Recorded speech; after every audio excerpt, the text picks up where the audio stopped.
श्री हनुमत् स्तोत्रम्। नमो हनुमते तुभ्यं नमो मारुतसूनवे नमः श्रीराम भक्ताय श्यामास्याय च ते नमः। नमो वानरवीराय सुग्रीवसख्यकारिणे लङ्काविदाहनार्थाय हेलासागरतारिणे सीताशोकविनाशाय राममुद्राधराय च रावणान्तकुलच्छेदकारिणे ते नमो नमः। मेघनादमखध्वंसकारिणे ते नमो नमः। अशोकवनविध्वंसकारिणे भयहारिणे वायुपुत्राय वीराय आकाशोदरगामिने वनपालशिरच्छेद लङ्काप्रासादभञ्जिने ज्वलत्कनकवर्णाय दीर्घलाङ्गूलधारिणे सौमित्रिजयदात्रे च रामदूताय ते नमः। अक्षस्य वधकर्त्रे च ब्रह्मपाशनिवारिणे लक्ष्मणाङ्गमहाशक्ति घातच्छतविनाशिने रक्षोघ्नाय रिपुघ्नाय भूतघ्नाय च ते नमः। ऋक्षवानरवीरौघ प्राणदाय नमो नमः। परसैन्यबलघ्नाय शस्त्रास्त्रघ्नाय ते नमः। विषघ्नाय द्विषघ्नाय ज्वरघ्नाय च ते नमः। महाभयरिपुघ्नाय भक्तत्राणैककारिणे परप्रेरितमन्त्राणां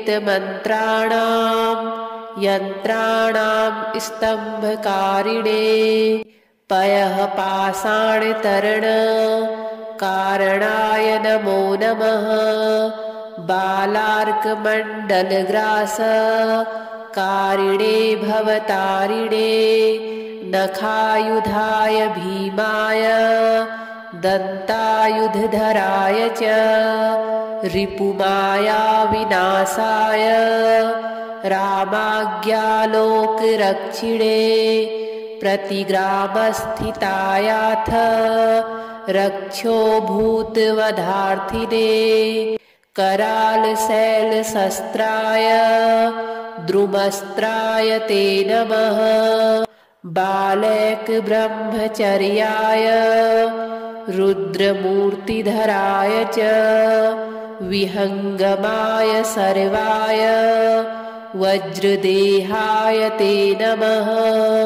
कौपीनवाससेतुभ्यं रामभक्तिरताय च दक्षिणासाभास्कराय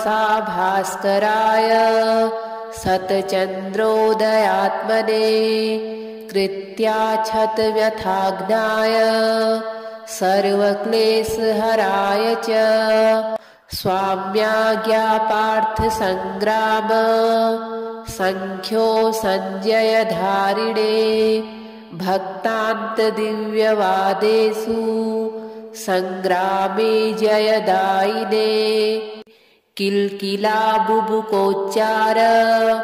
घोरशब्दकराय च सर्पाग्निव्याधिसंस्तम्भ कारिणे वनचारिणे सदा वनफलाहार संतृप्ताय विशेषतः महार्णवशिलाबद्ध सेतुबन्धाय ते नमः। वादे विवादे संग्रामे भये घोरे महावने सिंहव्याघ्रादिचौरेभ्यः स्तोत्रपाठात् भयं नहि। दिव्ये भूतभये व्याधौ विषे स्थावरजङ्गमे राजशस्त्रभये चोग्रे तथा ग्रहभयेषु च जले सर्वे महावृष्टौ दुर्भिक्षे प्राणसम्प्लवे पठेत् स्तोत्रं प्रमुच्येत भयेभ्यः सर्वतो नरः तस्य क्वापि भयं नास्ति हनुमत्स्तव पाठतः सर्वदा वैत्रिकालं च पठनीयमिदं स्तवं सर्वान् कामान् वाप्नोति नात्र कार्या विचारणा विभीषणकृतं स्तोत्रं तारक्षेण समुदीरितं ये पठिष्यन्ति भक्त्या वै सिद्ध्यस्तत्करे स्थिताः नमो हनुमते तुभ्यं नमो मारुतसूनवे नमः श्रीरामभक्ताय श्यामास्याय च ते नमः नमो वानरवीराय सुग्रीवसख्यकारिणे लङ्काविदाहनार्थाय हेलासागरतारिणे सीताशोकविनाशाय राममुद्राधराय च रावणान्तकुलच्छेदकारिणे ते नमो नमः मेघनादमखध्वंसकारिणे ते नमो नमः अशोकवनविध्वंसकारिणे भयहारिणे वायुपुत्राय वीराय आकाशोदरगामिने वनपालशिरच्छेद लङ्काप्रासादभञ्जिने ज्वलत्कनकवर्णाय दीर्घलाङ्गूलधारिणे सौमित्रिजयदात्रे च रामदूताय ते नमः अक्षस्य वधकर्त्रे च ब्रह्मपाशनिवारिणे लक्ष्मणाङ्गमहाशक्ति घातछतविनाशिने रक्षोघ्नाय रिपुघ्नाय भूतघ्नाय च ते नमः ऋक्षवानरवीरौघ प्राणदाय नमो नमः परसैन्यबलघ्नाय शस्त्रास्त्रघ्नाय ते नमः विषघ्नाय द्विषघ्नाय ज्वरघ्नाय च ते नमः महाभयरिपुघ्नाय भक्तत्राणैककारिणे परप्रेरितमन्त्राणां यन्त्राणां स्तम्भकारिणे पयः पाषाणतरणकारणाय नमो नमः बालार्कमण्डलग्रासकारिणे भवतारिणे नखायुधाय भीमाय दन्तायुधधराय च रिपुमायाविनाशाय रामाज्ञालोकरक्षिणे प्रतिग्रामस्थितायाथ रक्षोभूतवधार्थिने करालशैलशस्त्राय द्रुमस्त्राय ते नमः बालैकब्रह्मचर्याय रुद्रमूर्तिधराय च विहङ्गमाय सर्वाय वज्रदेहाय ते नमः कौपीनवाससेतुभ्यं रामभक्तिरताय च दक्षिणासाभास्कराय शतचन्द्रोदयात्मने कृत्याक्षतव्यथाग्नाय सर्वक्लेशहराय च स्वाम्याज्ञापार्थसङ्ग्राम सङ्ख्यो सञ्जयधारिणे भक्तान्तदिव्यवादेषु सङ्ग्रामे जयदायिने किल्किलाबुबुकोच्चार घोरशब्दकराय च सर्पाग्निव्याधिसंस्तम्भकारिणे वनचारिणे सदा वनफलाहार संतृप्ताय विशेषतः महार्णवशिलाबद्ध सेतुबन्धाय ते नमः। वादे विवादे संग्रामे भये घोरे महावने सिंहव्याघ्रादिचौरेभ्यः स्तोत्रपाठात् भयं नहि। दिव्ये भूतभये व्याधौ विषे स्थावर जंगमे राजशस्त्रभये चोग्रे तथा ग्रहभयेषु च जले सर्वे महावृष्टौ दुर्भिक्षे प्राणसंप्लवे पठेत् स्तोत्रं प्रमुच्येत भयेभ्यः सर्वतो नरः तस्य क्वापि भयं नास्ति हनुमत्स्तव पाठतः। सर्वदा वैत्रिकालं च पठनीयमिदं स्तवम् सर्वान् कामान् वाप्नोति नात्र कार्या विचारणा। विभीषणकृतं स्तोत्रं तारक्षेण समुदीरितं ये पठिष्यन्ति भक्त्या वै सिद्ध्यस्तत्करे स्थिताः। नमो हनुमते तुभ्यं नमो मारुतसूनवे नमः श्रीरामभक्ताय श्यामास्याय च ते नमः। नमो वानरवीराय सुग्रीवसख्यकारिणे लङ्काविदाहनार्थाय हेलासागरतारिणे सीताशोकविनाशाय राममुद्राधराय च रावणान्तकुलच्छेदकारिणे ते नमो नमः। मेघनादमखध्वंसकारिणे ते नमो नमः। अशोकवनविध्वंसकारिणे भयहारिणे वायुपुत्राय वीराय आकाशोदरगामिने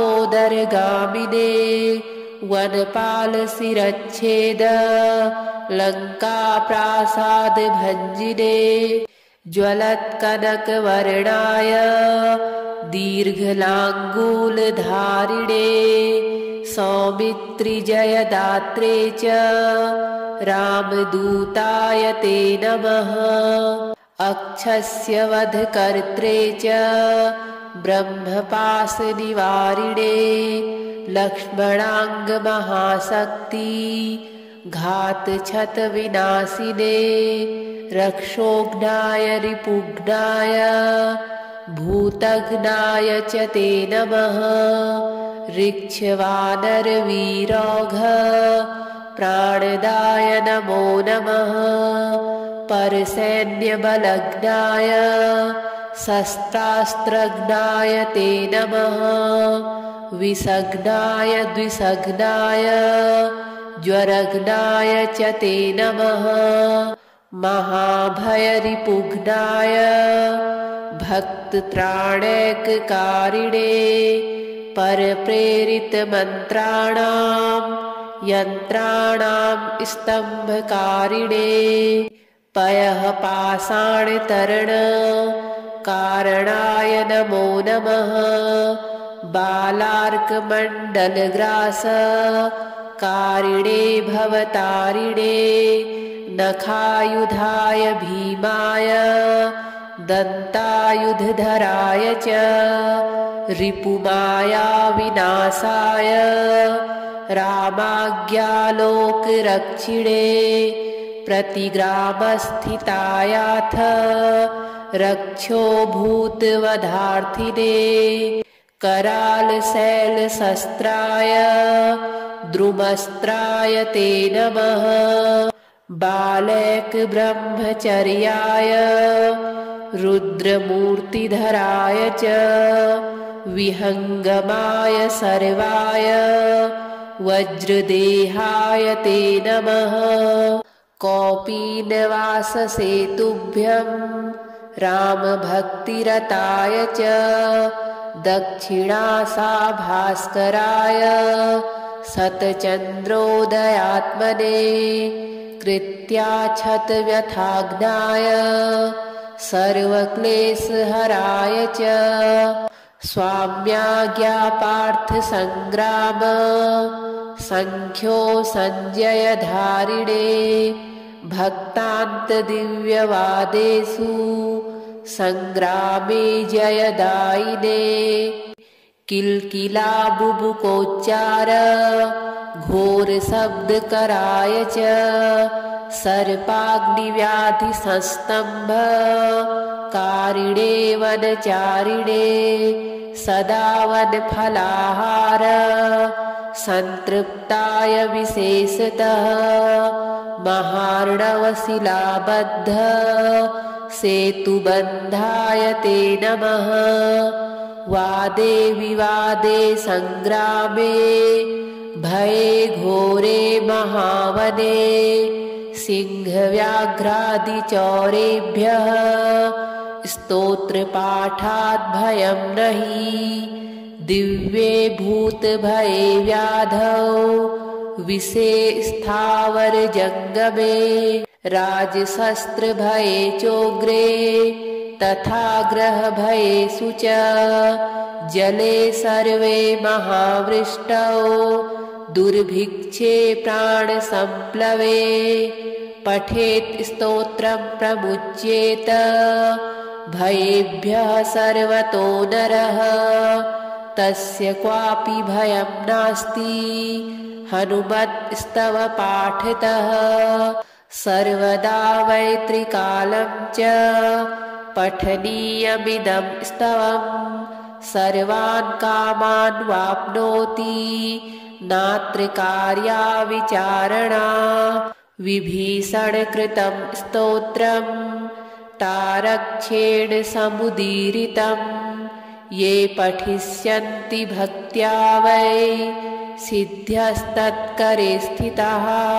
नमो हनुमते तुभ्यं नमो मारुतसूनवे नमः श्रीरामभक्ताय श्यामास्याय च ते नमः। नमो वानरवीराय सुग्रीवसख्यकारिणे लङ्काविदाहनार्थाय हेलासागरतारिणे सीताशोकविनाशाय राममुद्राधराय च रावणान्तकुलच्छेदकारिणे ते नमो नमः। मेघनादमखध्वंसकारिणे ते नमो नमः। अशोकवनविध्वंसकारिणे भयहारिणे वायुपुत्राय वीराय आकाशोदरगामिने वनपालशिरच्छेद लङ्काप्रासादभञ्जिने ज्वलत्कनकवर्णाय दीर्घलाङ्गूलधारिणे सौमित्रिजयदात्रे च रामदूताय ते नमः। अक्षस्य वधकर्त्रे च ब्रह्मपाशनिवारिणे लक्ष्मणाङ्गमहाशक्ति घातछतविनाशिने रक्षोघ्नाय रिपुघ्नाय भूतघ्नाय च ते नमः। ऋक्षवानरवीरौघ प्राणदाय नमो नमः। परसैन्यबलघ्नाय शस्त्रास्त्रघ्नाय ते नमः। विषघ्नाय द्विषघ्नाय ज्वरघ्नाय च ते नमः। महाभयरिपुघ्नाय भक्तत्राणैककारिणे परप्रेरितमन्त्राणां यन्त्राणां स्तम्भकारिणे पयः पाषाणतरण कारणाय नमो नमः बालार्कमण्डलग्रास कारिणे भवतारिणे नखायुधाय भीमाय दन्तायुधधराय च रिपुमाया विनाशाय रामाज्ञालोकरक्षिणे प्रतिग्रामस्थितायाथ रक्षो भूतवधार्थिने करालशैलशस्त्राय द्रुमस्त्राय ते नमः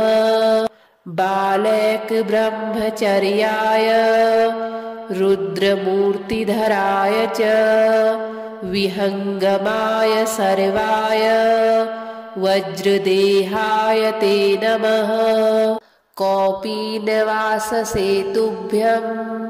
रामभक्तिरताय च दक्षिणासाभास्कराय शतचन्द्रोदयात्मने कृत्याक्षतव्यथाग्नाय सर्वक्लेशहराय च स्वाम्याज्ञापार्थसङ्ग्राम सङ्ख्यो सञ्जयधारिणे भक्तान्तदिव्यवादेषु सङ्ग्रामे जयदायिने किल्किलाबुबुकोच्चार घोरशब्दकराय च सर्पाग्निव्याधिसंस्तम्भ कारिणे वनचारिणे सदा वनफलाहार संतृप्ताय विशेषतः महार्णवशिलाबद्ध सेतुबन्धाय ते नमः वादे विवादे संग्रामे भये घोरे महावने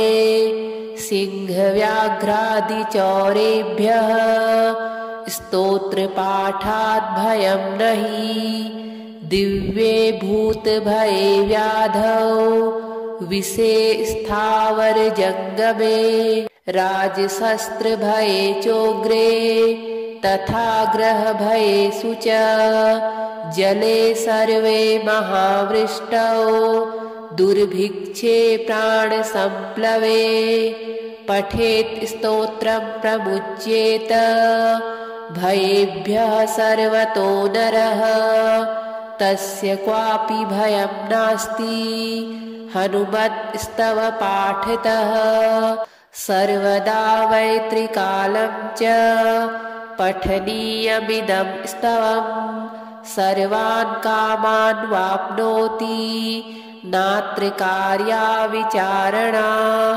विभीषणकृतं स्तोत्रं तारक्षेण समुदीरितं ये पठिष्यन्ति भक्त्या वै सिद्ध्यस्तत्करे स्थिताः नमो हनुमते तुभ्यं नमो मारुतसूनवे नमः श्रीरामभक्ताय श्यामास्याय च ते नमः नमो वानरवीराय सुग्रीवसख्यकारिणे लङ्काविदाहनार्थाय हेलासागरतारिणे सीताशोकविनाशाय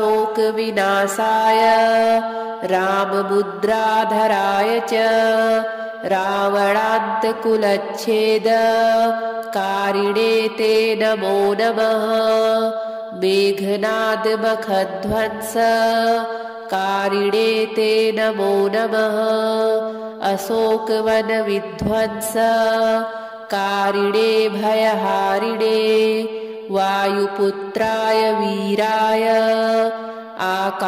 आकाशोदरगामिने वनपालशिरच्छेद लङ्काप्रासादभञ्जिने ज्वलत्कनकवर्णाय दीर्घलाङ्गूलधारिणे सौमित्रिजयदात्रे च रामदूताय ते नमः अक्षस्य वधकर्त्रे च ब्रह्मपाशनिवारिणे लक्ष्मणाङ्गमहाशक्ति घातछतविनाशिने रक्षोघ्नाय रिपुघ्नाय भूतघ्नाय च ते नमः। ऋक्षवानरवीरौघ प्राणदाय नमो नमः। परसैन्यबलघ्नाय शस्त्रास्त्रघ्नाय ते नमः। विषघ्नाय द्विषघ्नाय ज्वरघ्नाय च ते नमः।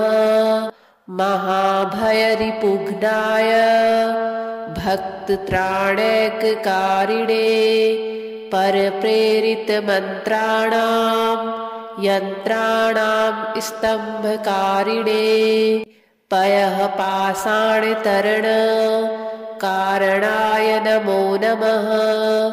बालार्कमण्डलग्रास कारिणे भवतारिणे नखायुधाय भीमाय दन्तायुधधराय च रिपुमाया विनाशाय रामाज्ञालोकरक्षिणे प्रतिग्रामस्थितायाथ रक्षोभूतवधार्थिने करालशैलशस्त्राय द्रुमस्त्राय ते नमः। बालैकब्रह्मचर्याय रुद्रमूर्तिधराय च विहङ्गमाय सर्वाय वज्रदेहाय ते नमः। कौपीनवाससेतुभ्यं रामभक्तिरताय च दक्षिणासाभास्कराय शतचन्द्रोदयात्मने कृत्याच्छतव्यथाग्नाय सर्वक्लेशहराय च स्वाम्याज्ञापार्थसङ्ग्राम सङ्ख्यो सञ्जयधारिणे भक्तान्तदिव्यवादेषु सङ्ग्रामे जयदायिने किल्किलाबुबुकोच्चार घोरशब्दकराय च सर्पाग्निव्याधिसंस्तम्भ कारिणे वनचारिणे सदा वनफलाहार संतृप्ताय विशेषतः महार्णवशिलाबद्ध सेतुबन्धाय ते नमः। वादे विवादे संग्रामे भये घोरे महावने सिंहव्याघ्रादिचौरेभ्यः स्तोत्रपाठात् भयं नहि। दिव्ये भूतभये व्याधौ विषे स्थावरजङ्गमे राजशस्त्रभये चोग्रे तथा ग्रहभयेषु च जले सर्वे महावृष्टौ दुर्भिक्षे प्राणसम्प्लवे पठेत् स्तोत्रं प्रमुच्येत भयेभ्यः सर्वतो नरः तस्य क्वापि भयं नास्ति हनुमत्स्तव पाठतः सर्वदा वैत्रिकालं च पठनीयमिदं स्तवम् सर्वान् कामान् वाप्नोति नात्र कार्या विचारणा। विभीषणकृतं स्तोत्रं तारक्षेण समुदीरितं ये पठिष्यन्ति भक्त्या वै सिद्ध्यस्तत्करे स्थिताः। नमो हनुमते तुभ्यं नमो मारुतसूनवे नमः श्रीरामभक्ताय श्यामास्याय च ते नमः। नमो वानरवीराय सुग्रीवसख्यकारिणे लङ्काविदाहनार्थाय हेलासागरतारिणे सीताशोकविनाशाय राममुद्राधराय च रावणान्तकुलच्छेदकारिणे ते नमो नमः। मेघनादमखध्वंसकारिणे ते नमो नमः। अशोकवनविध्वंसकारिणे भयहारिणे वायुपुत्राय वीराय आकाशोदरगामिने वनपालशिरच्छेद लङ्काप्रासादभञ्जिने ज्वलत्कनकवर्णाय दीर्घलाङ्गूलधारिणे सौमित्रिजयदात्रे च रामदूताय ते नमः। अक्षस्य वधकर्त्रे च ब्रह्मपाशनिवारिणे लक्ष्मणाङ्गमहाशक्ति घातक्षतविनाशिने रक्षोघ्नाय रिपुघ्नाय भूतघ्नाय च ते नमः। ऋक्षवानरवीरौघ प्राणदाय नमो नमः। परसैन्यबलघ्नाय शस्त्रास्त्रघ्नाय ते नमः। विषघ्नाय द्विषघ्नाय ज्वरघ्नाय च ते नमः। महाभयरिपुघ्नाय भक्तत्राणैककारिणे परप्रेरितमन्त्राणां यन्त्राणां स्तम्भकारिणे पयः पाषाणतरणकारणाय नमो नमः। बालार्कमण्डलग्रासकारिणे भवतारिणे नखायुधाय भीमाय दन्तायुधधराय च रिपुमायाविनाशाय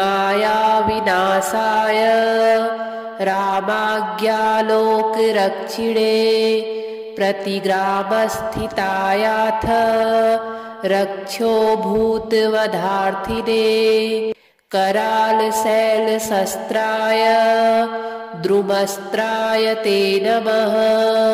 बालैकब्रह्मचर्याय रुद्रमूर्तिधराय च विहङ्गमाय सर्वाय वज्रदेहाय ते नमः।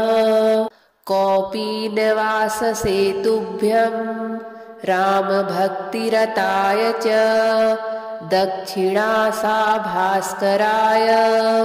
शतचन्द्रोदयात्मने कृत्याक्षतव्यथाग्नाय सर्वक्लेशहराय च स्वाम्याज्ञापार्थसङ्ग्राम सङ्ख्यो सञ्जयधारिणे भक्तान्तदिव्यवादेषु सङ्ग्रामे जयदायिने किल्किलाबुबुकोच्चार घोरशब्दकराय च सर्पाग्निव्याधिसंस्तम्भकारिणे वनचारिणे सदा वनफलाहार संतृप्ताय विशेषतः महार्णवशिलाबद्ध सेतुबन्धाय ते नमः। वादे विवादे संग्रामे भये घोरे महावने सिंहव्याघ्रादिचौरेभ्यः स्तोत्रपाठात् भयं नहि।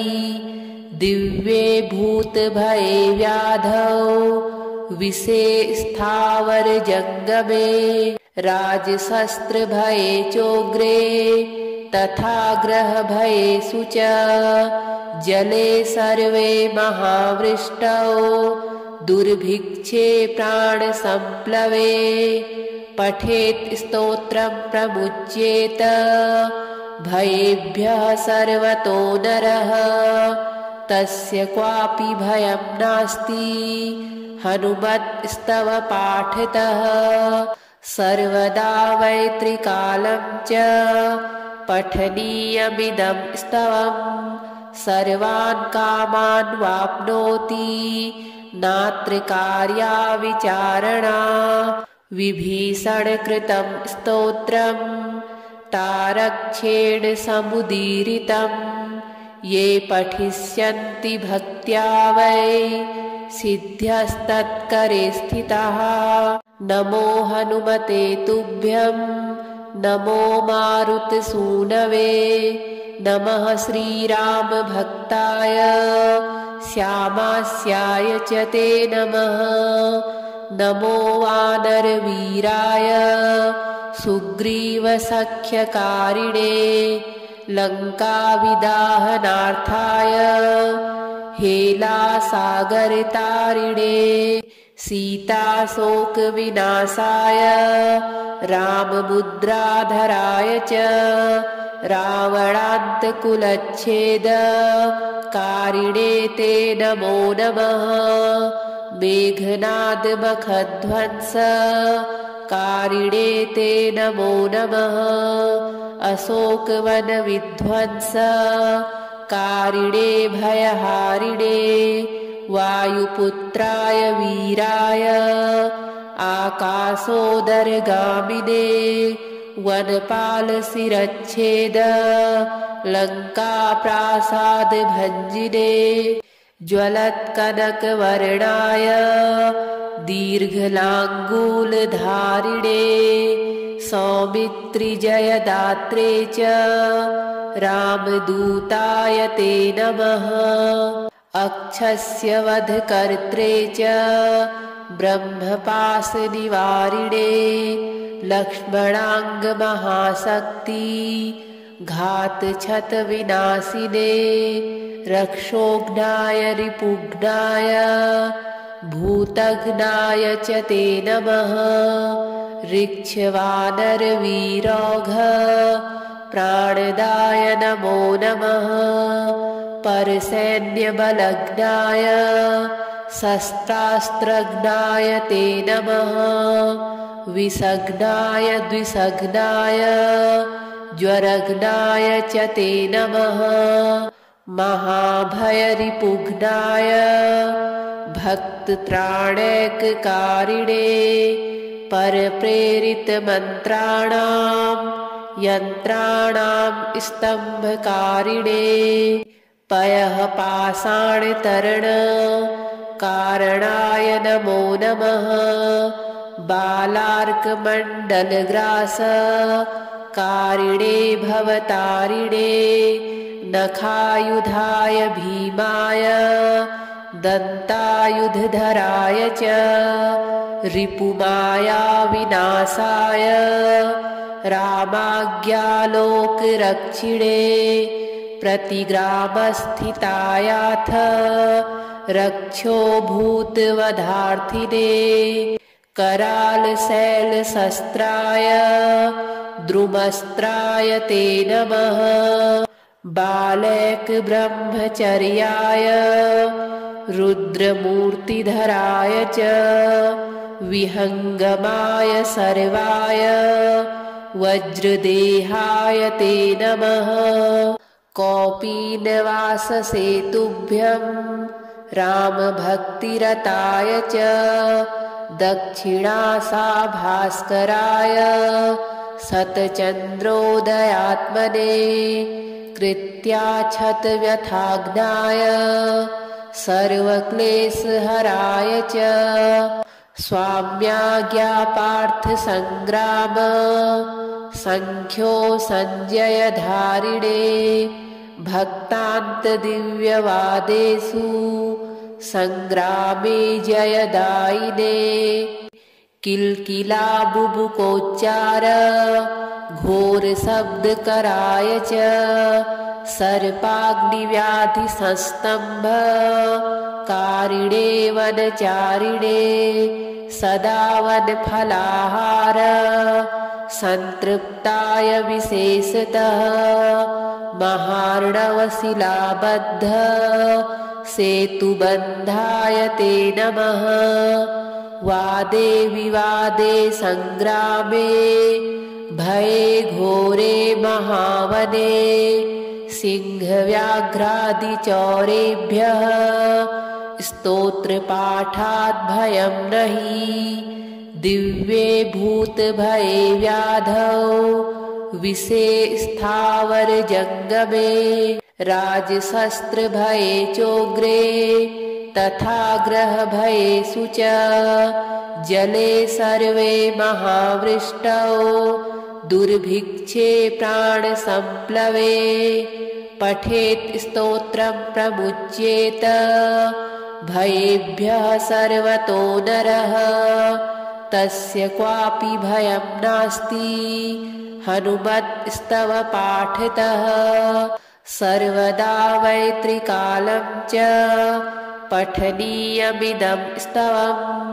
सर्वान् कामान् वाप्नोति नात्र कार्या विचारणा विभीषणकृतं स्तोत्रं तारक्षेण समुदीरितं ये पठिष्यन्ति भक्त्या वै सिद्ध्यस्तत्करे स्थिताः नमो हनुमते तुभ्यं नमो मारुतसूनवे नमः श्रीरामभक्ताय श्यामास्याय च ते नमः नमो वानरवीराय सुग्रीवसख्यकारिणे लङ्काविदाहनार्थाय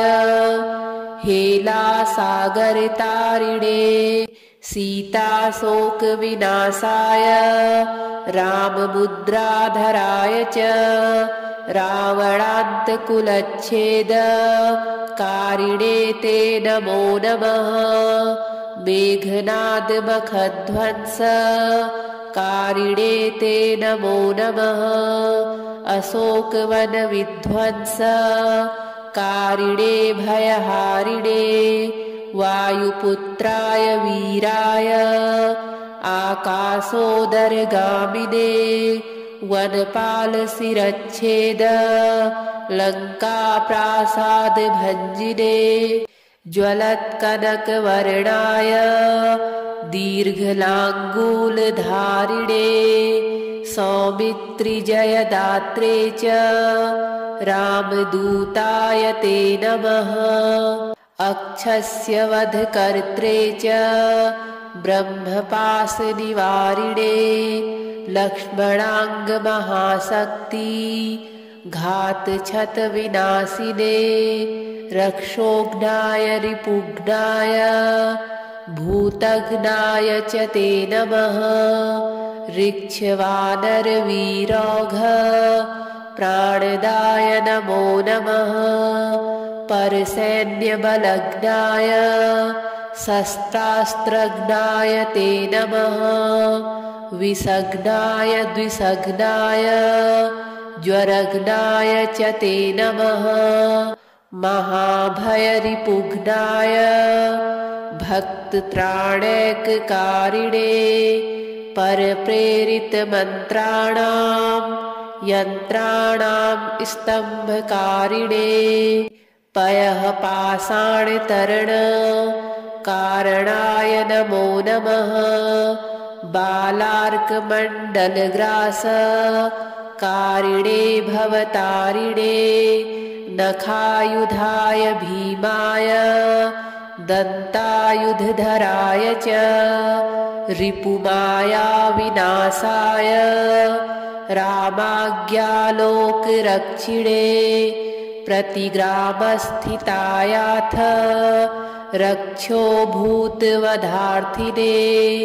करालशैलशस्त्राय द्रुमस्त्राय ते नमः बालैकब्रह्मचर्याय रुद्रमूर्तिधराय च विहङ्गमाय सर्वाय वज्रदेहाय ते नमः कौपीनवाससे तुभ्यं रामभक्तिरताय च दक्षिणासाभास्कराय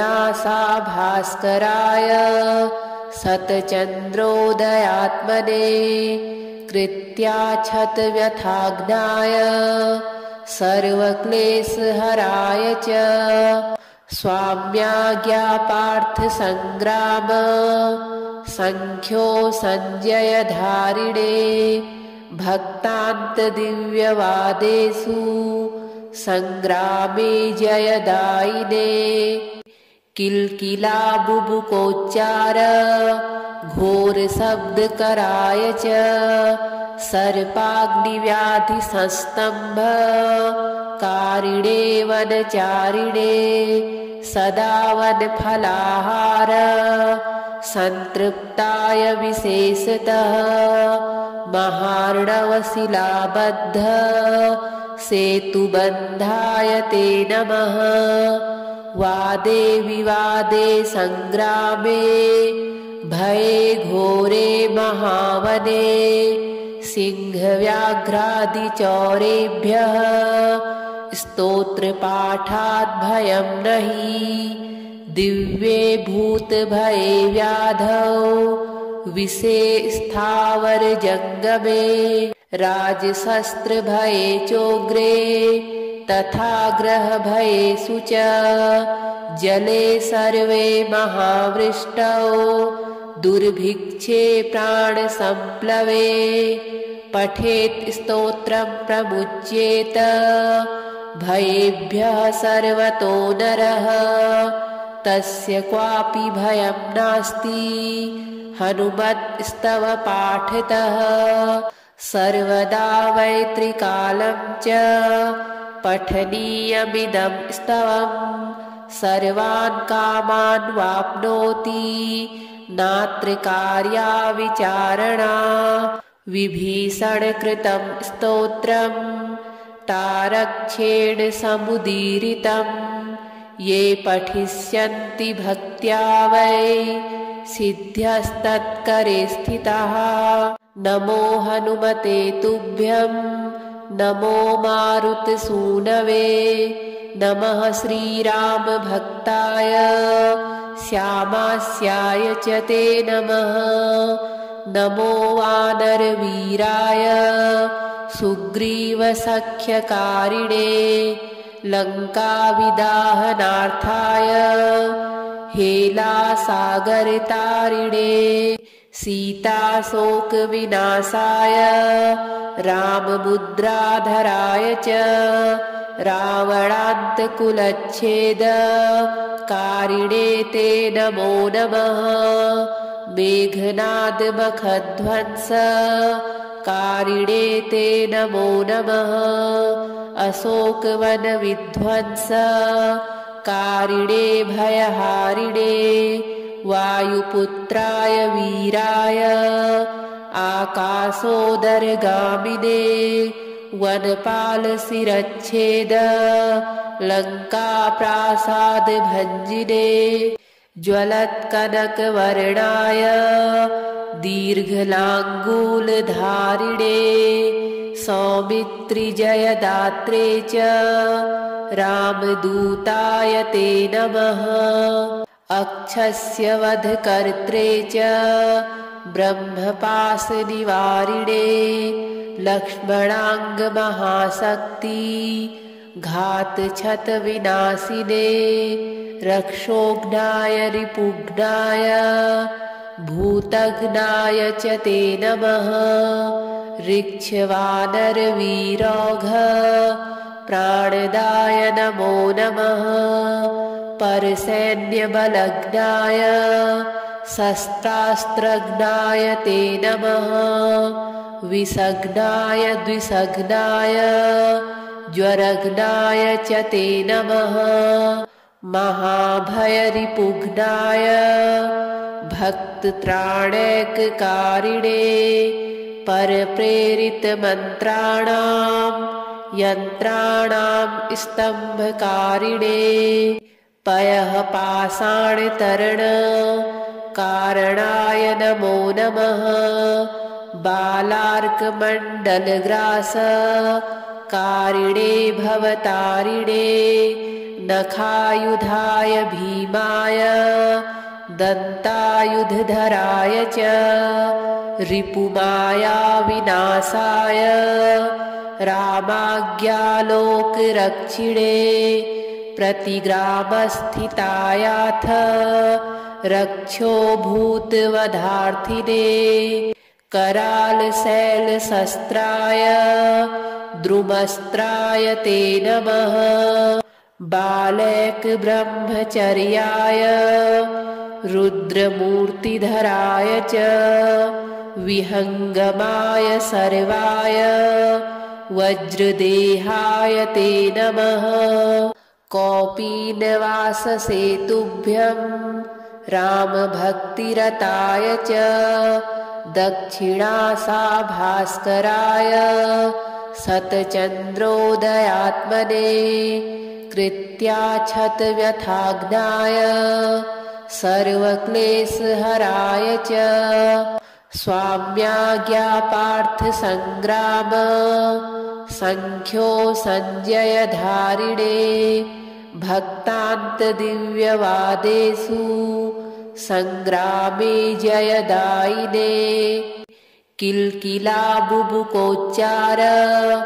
घोरशब्दकराय च सर्पाग्निव्याधिसंस्तम्भ कारिणे वनचारिणे सदा वनफलाहार संतृप्ताय विशेषतः महार्णवशिलाबद्ध सेतुबन्धाय ते नमः वादे विवादे संग्रामे भये घोरे महावने सिंहव्याघ्रादिचौरेभ्यः स्तोत्रपाठात् भयं नहि दिव्ये भूतभये व्याधौ विषे स्थावरजङ्गमे राजशस्त्रभये चोग्रे तथा ग्रहभयेषु च जले सर्वे महावृष्टौ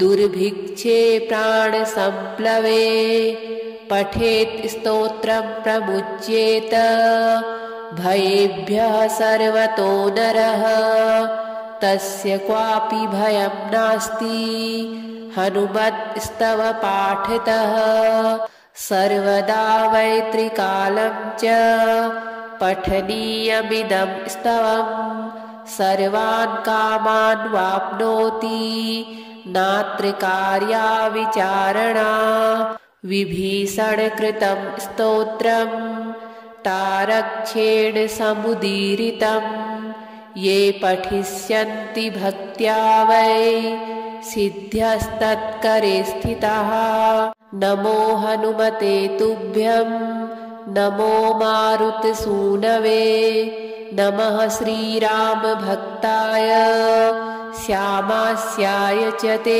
नमः नमो वानरवीराय सुग्रीवसख्यकारिणे लङ्काविदाहनार्थाय हेलासागरतारिणे सीताशोकविनाशाय राममुद्राधराय च रावणान्तकुलच्छेद कारिणे ते नमो नमः मेघनादमखध्वंस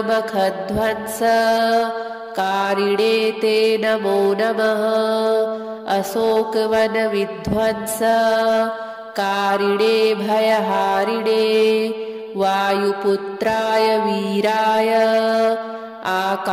आकाशोदरगामिने वनपालशिरच्छेद लङ्काप्रासादभञ्जिने ज्वलत्कनकवर्णाय दीर्घलाङ्गूलधारिणे सौमित्रिजयदात्रे च रामदूताय ते नमः अक्षस्य वधकर्त्रे च ब्रह्मपाशनिवारिणे लक्ष्मणाङ्गमहाशक्ति घातछतविनाशिने रक्षोघ्नाय रिपुघ्नाय भूतघ्नाय च ते नमः ऋक्षवानरवीरौघ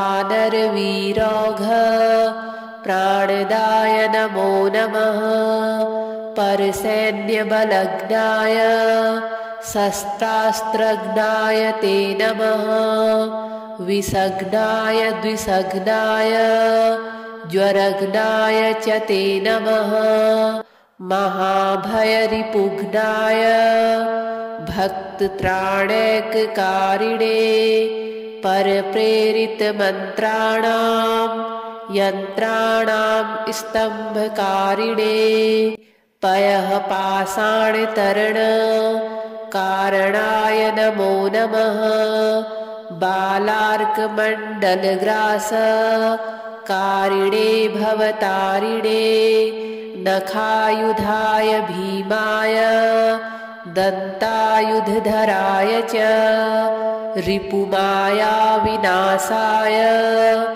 रामाज्ञालोकरक्षिणे प्रतिग्रामस्थितायाथ रक्षो भूतवधार्थिने करालशैलशस्त्राय द्रुमस्त्राय ते नमः बालैकब्रह्मचर्याय रुद्रमूर्तिधराय च विहङ्गमाय सर्वाय वज्रदेहाय ते नमः कौपीनवाससेतुभ्यं रामभक्तिरताय च दक्षिणासाभास्कराय शतचन्द्रोदयात्मने कृत्याक्षतव्यथाग्नाय सर्वक्लेशहराय च स्वाम्याज्ञापार्थसङ्ग्राम सङ्ख्यो सञ्जयधारिणे भक्तान्तदिव्यवादेषु सङ्ग्रामे जयदायिने किल्किलाबुबुकोच्चार घोरशब्दकराय च सर्पाग्निव्याधिसंस्तम्भ कारिणे वनचारिणे सदा वनफलाहार संतृप्ताय विशेषतः महार्णवशिलाबद्ध सेतुबन्धाय ते नमः वादे विवादे संग्रामे भये घोरे महावने सिंहव्याघ्रादिचौरेभ्यः स्तोत्रपाठात् भयं नहि दिव्ये भूतभये व्याधौ विषे स्थावरजङ्गमे राजशस्त्रभये चोग्रे तथा ग्रहभयेषु च जले सर्वे महावृष्टौ दुर्भिक्षे प्राणसम्प्लवे पठेत् स्तोत्रं प्रमुच्येत भयेभ्यः सर्वतो नरः तस्य क्वापि भयं नास्ति हनुमत्स्तव पाठतः सर्वदा वैत्रिकालं च पठनीयमिदं स्तवं सर्वान् कामान् वाप्नोति नात्र कार्या विचारणा विभीषणकृतं स्तोत्रं तारक्षेण समुदीरितं ये पठिष्यन्ति भक्त्या वै सिद्ध्यस्तत्करे स्थिताः नमो हनुमते तुभ्यं नमो मारुतसूनवे नमः श्रीरामभक्ताय श्यामास्याय च ते नमः नमो वानरवीराय सुग्रीवसख्यकारिणे लङ्काविदाहनार्थाय हेलासागरतारिणे सीताशोकविनाशाय राममुद्राधराय च रावणान्तकुलच्छेद कारिणे ते नमो नमः मेघनादमखध्वंस कारिणे ते नमो नमः अशोकवनविध्वंस कारिणे भयहारिणे वायुपुत्राय वीराय आकाशोदरगामिने वनपालशिरच्छेद लङ्काप्रासादभञ्जिने ज्वलत्कनकवर्णाय दीर्घलाङ्गूलधारिणे सौमित्रिजयदात्रे च रामदूताय ते नमः। अक्षस्य वधकर्त्रे च ब्रह्मपाशनिवारिणे लक्ष्मणाङ्गमहाशक्ति घातछतविनाशिने रक्षोघ्नाय रिपुघ्नाय भूतघ्नाय च ते नमः। ऋक्षवानरवीरौघ प्राणदाय नमो नमः। परसैन्यबलघ्नाय शस्त्रास्त्रघ्नाय ते नमः। विषघ्नाय द्विषघ्नाय ज्वरघ्नाय च ते नमः। महाभयरिपुघ्नाय भक्तत्राणैककारिणे परप्रेरितमन्त्राणां यन्त्राणां स्तम्भकारिणे पयः पाषाणतरणकारणाय नमो नमः।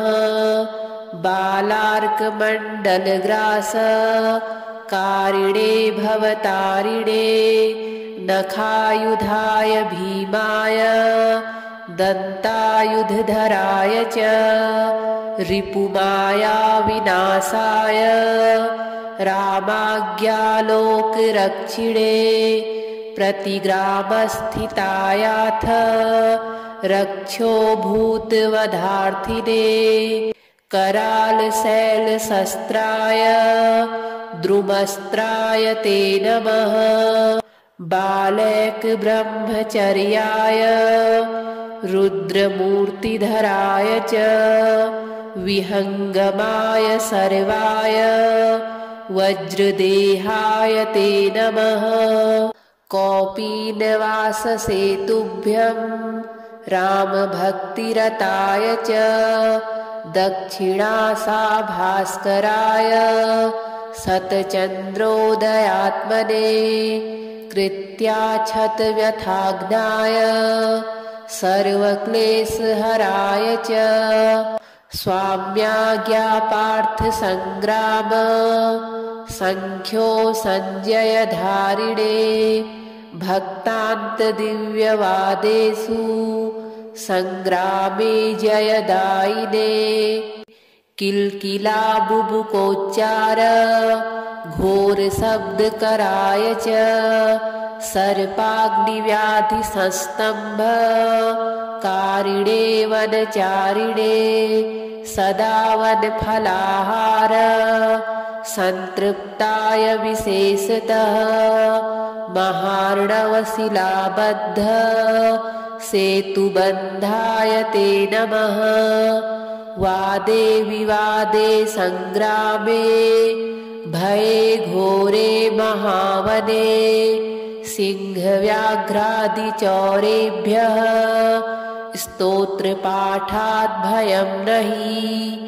दिव्ये भूतभये व्याधौ विषे स्थावरजङ्गमे राजशस्त्रभये चोग्रे तथा ग्रहभयेषु च जले सर्वे महावृष्टौ दुर्भिक्षे प्राणसम्प्लवे पठेत् स्तोत्रं प्रमुच्येत भयेभ्यः सर्वतो नरः तस्य क्वापि भयं नास्ति हनुमत्स्तव पाठतः।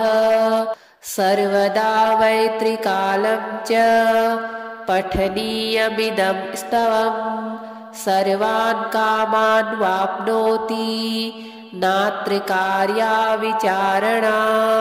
विभीषणकृतं स्तोत्रं तारक्षेण समुदीरितं ये पठिष्यन्ति भक्त्या वै सिद्ध्यस्तत्करे स्थिताः।